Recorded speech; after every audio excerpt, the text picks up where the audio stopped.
Paano magrehistro ng XM account? Kumusta sa inyong lahat? Ngayon ay gagabayan ko kayo sa pagrehistro para sa isang XM account. Una, para magperehistro para sa isang XM account, maaari mong i-access ang sumusunod na address. O i-click ang link sa pagpaperehistro ng XM account sa paglalarawan ng video na ito. Magsimula na tayo.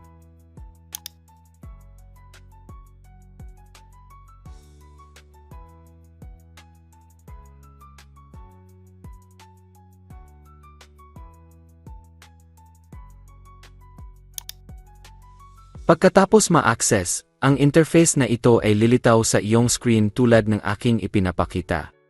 Ito ang opisyal na website ng XM. Mag-click dito upang baghin ang wika.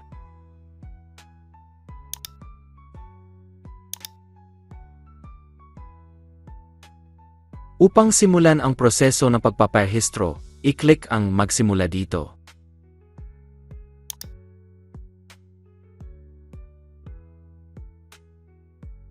Ito ang interface para sa pagpaparehistro ng XM account. Mangyaring punan ang iyong bansang tinitirahan, email, at password.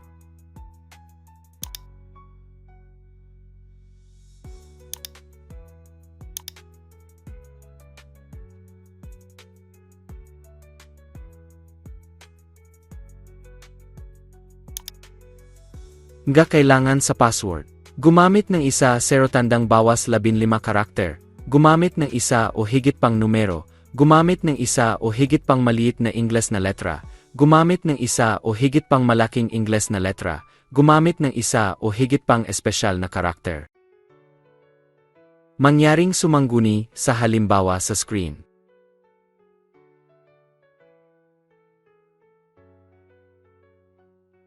Susunod, mag-click sa kahon na ito.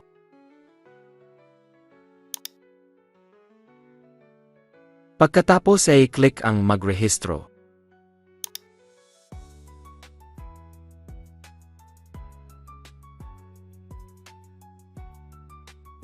Nagpadala sa iyo ang XM ng email ng pagpapatunay.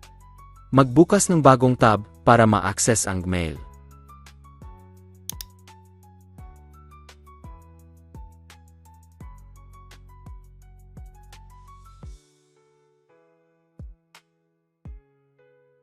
Ito ay isang email na ipinadala ng XM sa akin.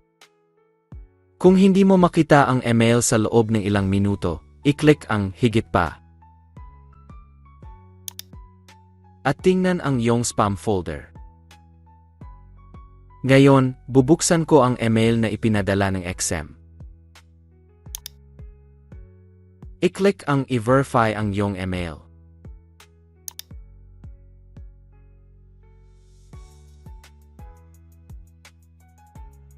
Upang simulan ang pangangalakal, kailangan mong i-verify ang iyong account. I-click ang I-verify na.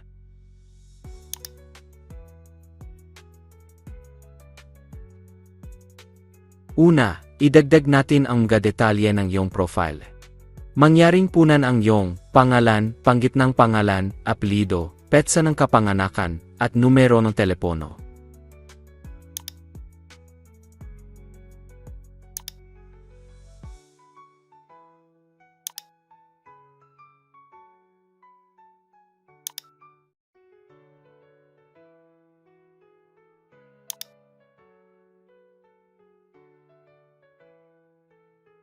Pagkatapos punan ang impormasyon, i-click ang Magpatuloy.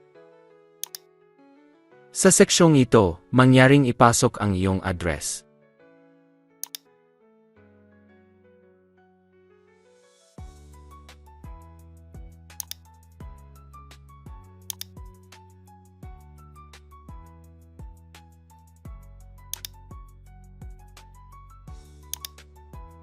Sa postal code, maaari mong hanapin ang iyong postal code sa internet at punan ito dito. Pagkatapos, i-click ang idagdag ang mga pinansyal na detalye. Dito, kailangan mong sagutin ang isang tanong mula sa XM. Maaari mong piliin ang o hindi. Pagkatapos, i-click ang magpatuloy.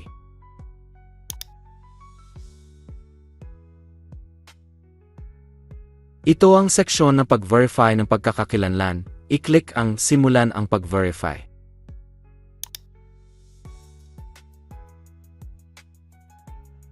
Ito ay paunawa sa privacy. Mag-click dito para pumayag. Pagkatapos ay i-click ang simulan. Una, piliin mo ang iyong bansang nagbigay o rehiyon.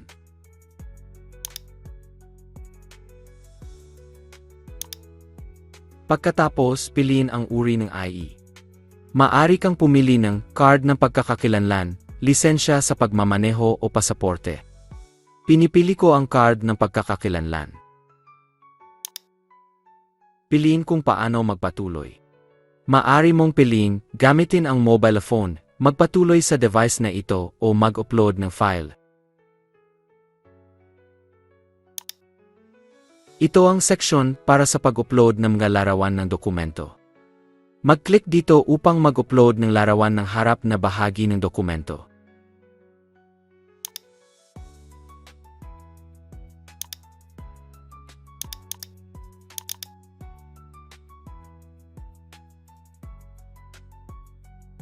Mag-click dito upang mag-upload ng larawan ng likod na bahagi ng dokumento.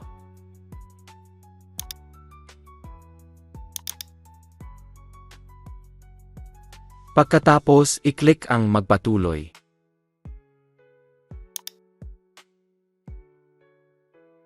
Ito ang seksyong pag-verify ng mukha. Kakailanganin mong iscan ang iyong mukha para ma-verify na isa kang totoong tao. I-click ang magpatuloy. Mag-click dito upang i-on ang camera. Pagkatapos, sundin ang mga tagubilin ng XM upang makumpleto ang pag-verify.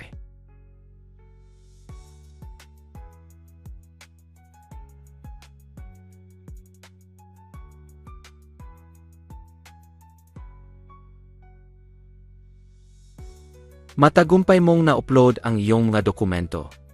Upang tingnan ang impormasyon ng iyong account, i-click ang bumalik sa members era.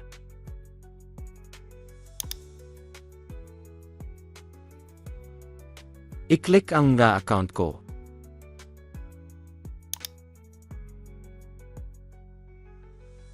Pamamahalaan mo ang iyong mga trading account dito. Ang account ay nahahati sa dalawang seksyon, real account at demo account. Sa seksyon ng demo account, mayroong demo MT5 standard account na ginawa ng XM para sa mga gumagamit.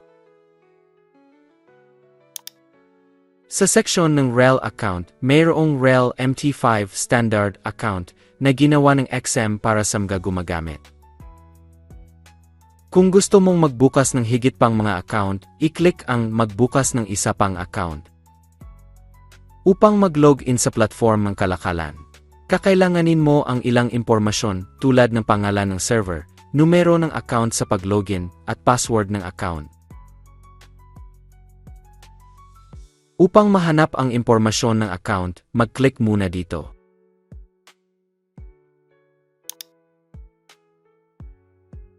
Pagkatapos ay piliin ang impormasyon ng account. Narito ang server at numero ng account sa pag-login.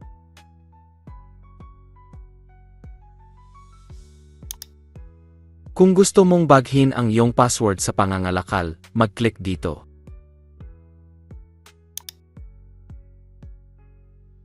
Pagkatapos ay piliin ang palitan ang Trading Act password.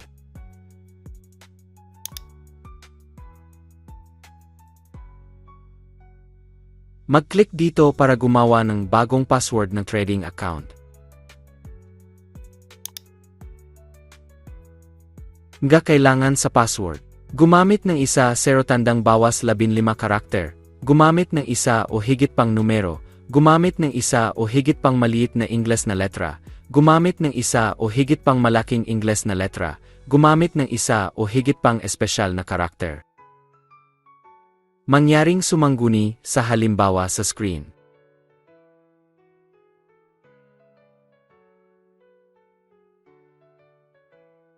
Susunod, ipasok ang kasalukuyang password ng profile. Ito ang password na iyong ginawa noong narehistro mo ang iyong account.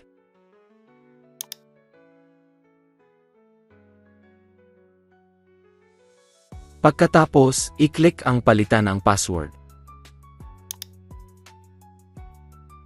Napalitan ang password. Matapos matagumpay na ma-verify ng XM ang iyong mga dokumento, maaari kang mag-log in sa iyong account at magsimulang mag-trade. Maaari kang sumangguni sa video tutorial na paano mag-download at mag-trade sa MT4 at MT5 na ibinigay ko sa paglalarawan ng video na ito. Nakumpleto ko na ang mga tagubilin para sa iyo upang magrehistro para sa isang XM account. Nais ko sa iyo ang tagumpay.